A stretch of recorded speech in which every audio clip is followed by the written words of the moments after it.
अभिवादन स्वीकार कीजिए ब्रजेश मिश्रा का और आप देखना शुरू कर चुके हैं द डिबेट। बहन भाइयों, आज बहुत लंबे समय के बाद बहुजन समाज पार्टी की अध्यक्ष और पूर्व मुख्यमंत्री मायावती ने जबरदस्त शक्ति प्रदर्शन लखनऊ के भीतर किया। मायावती कितनी भी भीड़ जुटा सकती है, ये उनकी राजनीतिक क्षमता से सभी वाकिफ हैं, लेकिन चूंकि बहुत लंबे समय के बाद उन्होंने लखनऊ में कांशीराम जी की परिनिर्वाण दिवस पर आज जो कार्यक्रम आयोजित किया और जिस तरह से हर विधानसभा सीट से उन्होंने अपने समर्थकों को यहाँ पर बुलाया, और मायावती ने तमाम बातों के बीच एक बात कही जिस पर मीडिया का ध्यान नहीं गया। उन्होंने कहा कि मैं पूरी ताकत से लड़ूंगी, पीछे नहीं हटूंगी, ये आपसे वायदा भी करती और 5वीं बार सत्ता में आने के लिए पूरी ताकत झोंक दूंगी।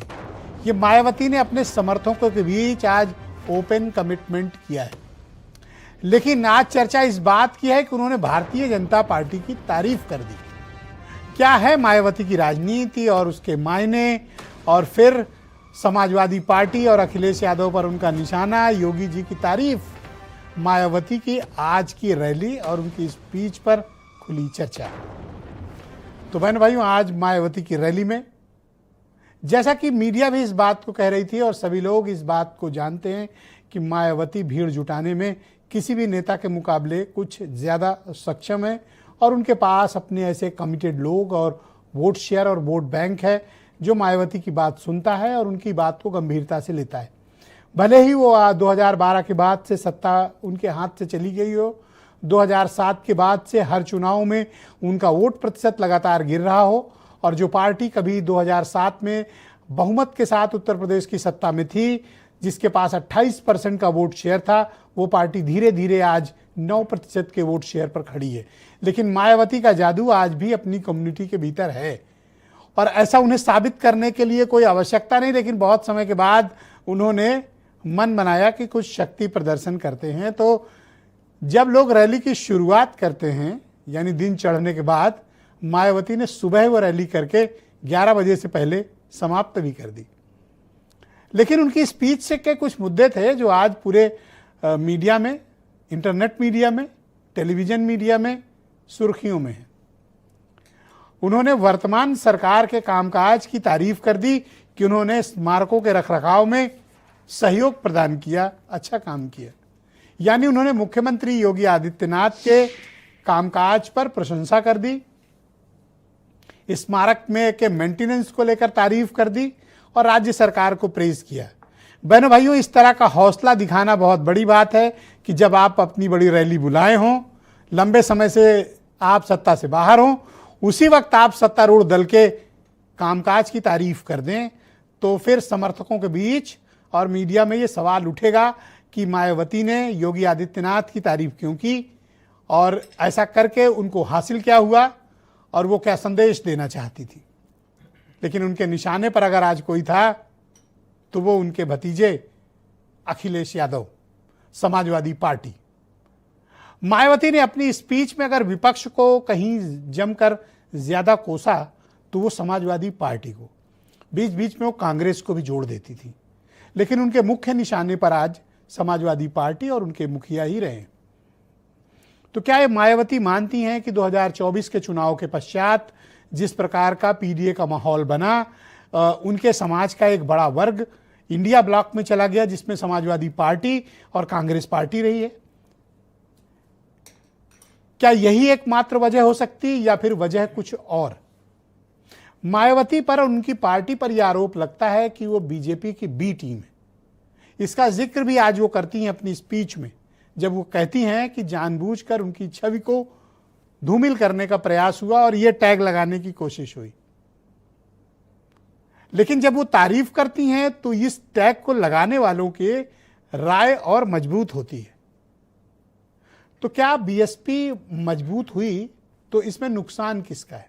बहनों भाइयों, हर किसी को अपनी पार्टी मजबूत करने का पूरा अख्तियार है और उसको हक भी है और उसे करना भी चाहिए। तो क्या वाकई में मायावती बीएसपी को मजबूत कर रही हैं और उनके सामने मुकाबले में क्या बीजेपी नहीं है? क्या सिर्फ समाजवादी पार्टी और कांग्रेस है?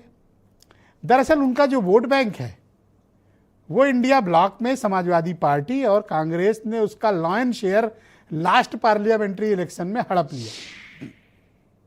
अब अगर उनको वापिस ये चाहिए तो दलित और अति पिछड़े समाज को साइकिल से उतारना पड़ेगा और फिर हाथी पर चढ़ाना पड़ेगा, क्योंकि एक बार उतरा मुसाफिर जल्दी उस सवारी पर चढ़ता नहीं है, ये भी सच है। तो मायावती क्या साइकिल पर चढ़ चुके और पिछली बार जिताकर जीत का स्वाद चख चुके इस कम्युनिटी को साइकिल से उतारकर, पंजे से हटाकर वापस हाथी पे बिठा पाएंगे? और बीजेपी की इसमें क्या भूमिका होगी? बहन भाइयों, आज गौर करने की जरूरत है। मायावती की रैली से आज मायावती के लोग कम, बीजेपी ज्यादा उत्साह में है। क्या बात है? कोई कारण होगा? आज बीजेपी के जितने भी टॉप लीडर्स की प्रतिक्रियाएं आई हैं, अभी सुनाएंगे आपको, सब बहुत खुश हैं। क्यों खुश हैं? रैली मायावती की, भीड़ जुटाई बसपा ने, इकट्ठा हुए कांशीराम के नाम पर, जमा हुए प्रदेश भर के लाखों कार्यकर्ता, तो ये क्यों खुश हैं? यही तो वो प्रश्न है जिसका जवाब तलाशना है। सुनिए। समाजवादी पार्टी, ये इनका दोगला या दोहरा चरित्र नहीं है तो क्या है? जब ये सत्ता में रहते हैं ना इनको पीडीए याद आता है और ना पीडीए के जो संत गुरु और महापुरुष है वो भी याद नहीं आते हैं। जब ये सत्ता से बाहर हो जाते हैं तब इनको हमारे संत गुरु और महापुरुष याद आते हैं। अगर भारतीय जनता पार्टी ने सही तरीके से रखरखाव किया होता तो पत्थरों का रंग काला नहीं होता। तो ये कौन सा मेंटेनेंस कर रहे थे? तो इसका मतलब यह है कि अंदरूनी सांठगांठ अभी जारी है।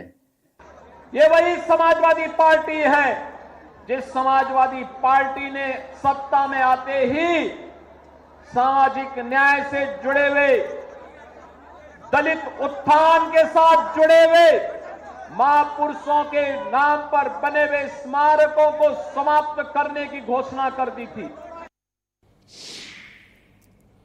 तो बहनों भाइयों, आज की परिचर्चा की शुरुआत करेंगे। मायावती के बड़े विश्वस्त सहयोगी और उनकी सरकार में फिनांस मिनिस्टर रहे के गौतम जी मेरे साथ इस चर्चा में जुड़ेंगे। राजेंद्र गौतम उत्तर प्रदेश के बहुत ही जाने माने पत्रकार हैं और मायावती की इस महारैली को बड़े गंभीरता से उन्होंने कवरेज भी की है, तो उनसे जानेंगे। डॉक्टर कालीचरण स्नेही जी हमें थोड़ी देर में ज्वाइन करेंगे, दलित समाज के बहुत ही जाने माने चिंतक हैं। एसएन सिंह भारतीय जनता पार्टी के प्रवक्ता, उदयवीर सिंह समाजवादी पार्टी से हैं और सुरेंद्र राजपूत कांग्रेस कमेटी के प्रवक्ता। वीरेंद्र जी हमारे स्टेट हेड, आप सभी का स्वागत और धन्यवाद। तो के